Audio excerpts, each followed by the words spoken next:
Well, good morning. Attitude plus posture equals communion.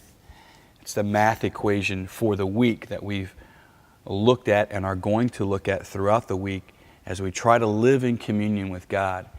And our simple blueprint for it is the math equation, that attitude plus posture equals communion. Our attitude toward various things in life is going to influence our posture. Where do we turn? And where do we turn is going to influence whether or not we're going to be able to stay in communion with God, or is that communion with God going to be threatened? So attitude plus posture equals communion. Yesterday we looked at our attitude towards suffering as we looked at St. Paul in his letter to the Romans. And today we stay with St. Paul and we stay with Romans and we look at weakness. St. Paul says in Romans chapter 8 verse 26 that the Spirit comes to the aid of our weakness. And so when it comes to weakness, let's look at the math equation, the blueprint. Attitude plus posture equals communion. Let's start with attitude. What's your attitude toward weakness?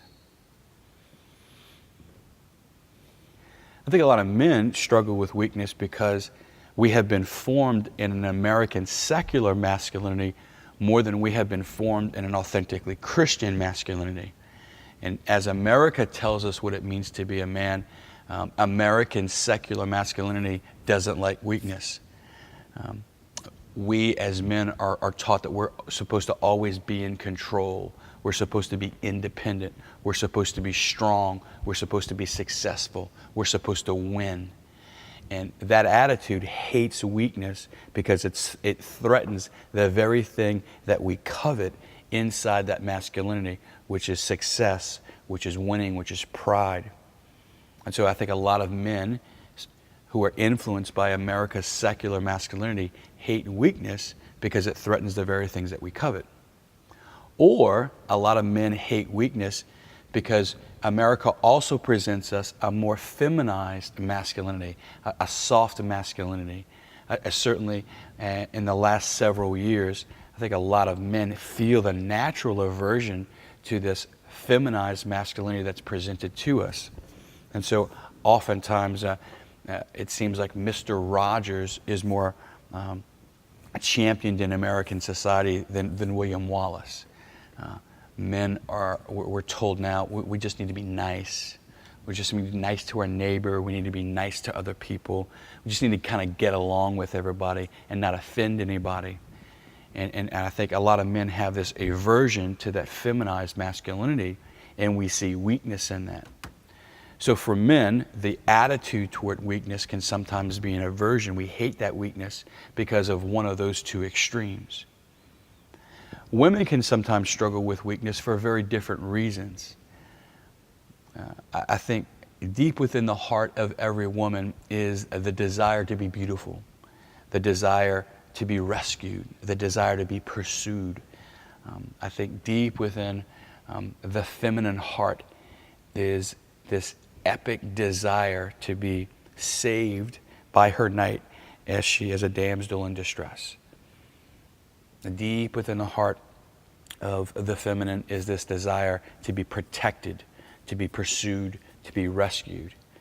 And unfortunately, because of many different reasons, many women don't experience that in life. In fact, many women, when it comes to experiencing weakness, have experienced being taken advantage of, have experienced not being protected, have experienced a need to protect themselves because nobody else is there to protect them, or they're going to be taken advantage of by this very false understanding of masculinity.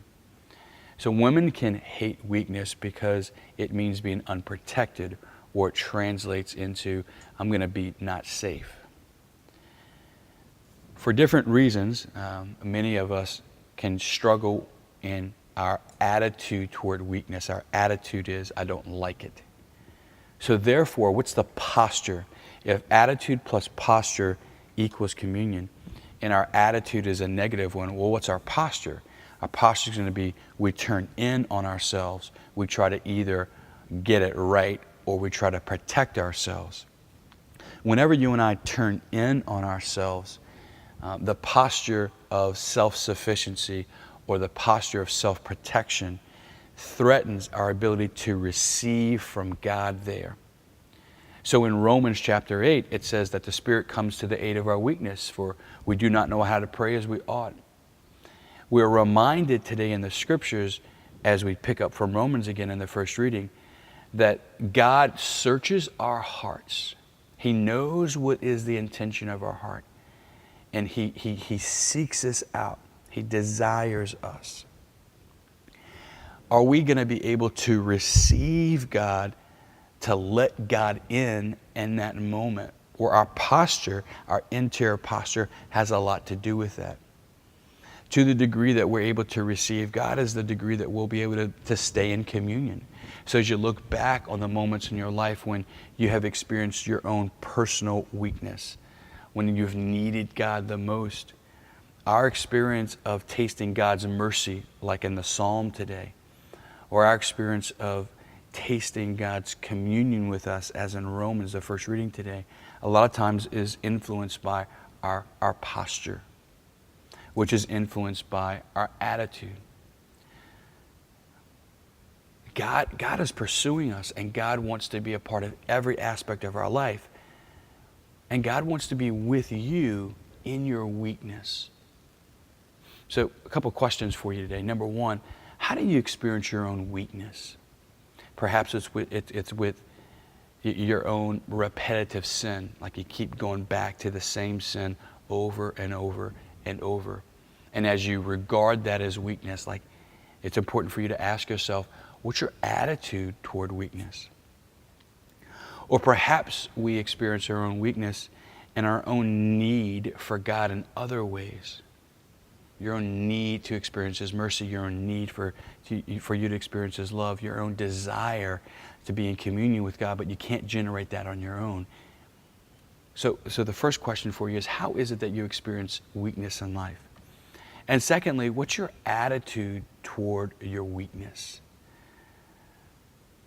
Our attitude toward our weakness is going to influence our posture, and the encouragement for us today is to, instead of turning in on ourselves, to turn toward God, who's always taking the initiative, who's pursuing us at every moment of our life.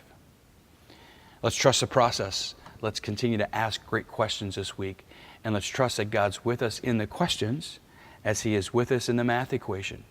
Our attitude plus our posture equals communion. Let's trust that God desires communion with us no matter more than we desire communion with God. And that God desires communion with us, especially in our weakness.